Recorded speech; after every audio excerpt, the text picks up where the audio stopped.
ನಮಸ್ಕಾರ. ನನ್ನ ಹೆಸರು doctor Anantharaman R, endocrinologist, Magna centres for obesity, diabetes and endocrinology, Bengaluru ನಗರ. ನಾನಿವತ್ತು ಸೊಂಟದ ಮುರಿವಿನಿಂದ ಆಗುವ ಪರಿಣಾಮಗಳ ಬಗ್ಗೆ ಮಾತಾಡ್ತೀನಿ.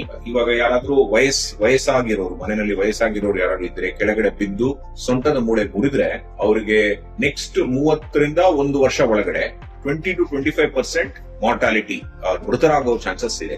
ಅದು ಏನಕ್ಕಂದ್ರೆ ಕೆಳಗಡೆ ಬಿದ್ದ ತಕ್ಷಣ ಅವರಿಗೆ ಕಾಂಪ್ಲಿಕೇಶನ್ಸ್ ಆಗ್ಬೋದು, ಹಾರ್ಟ್ ಪ್ರಾಬ್ಲಮ್, ಕಿಡ್ನಿ ಪ್ರಾಬ್ಲಮ್ ಜೊತೆಗೇನೆ ಇರ್ಬೋದು. ಅಂತವ್ರಿಗೆ ತುಂಬಾ ವೀಕ್ನೆಸ್, ಹಾಸ್ಪಿಟಲೈಸೇಷನ್ ಬೇಕಾಗುತ್ತೆ, ICU ಕೇರ್ ಬೇಕಾಗುತ್ತೆ.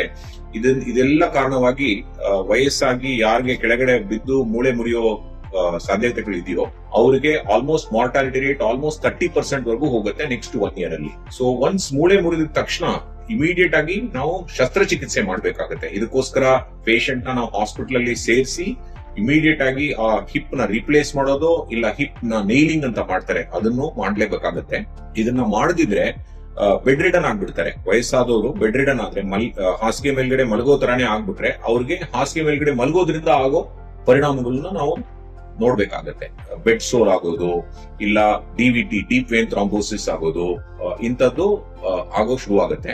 ಸೊ ಅದಕ್ಕೋಸ್ಕರ ನಾವು ಆದಷ್ಟು ಸೊಂಟದ ಮೂಳೆ ಮುರಿವನ್ನ ತಡೆಗಟ್ಟಕ್ಕೆ ಪ್ರಯತ್ನ ಪಡ್ಲೇಬೇಕಾಗತ್ತೆ.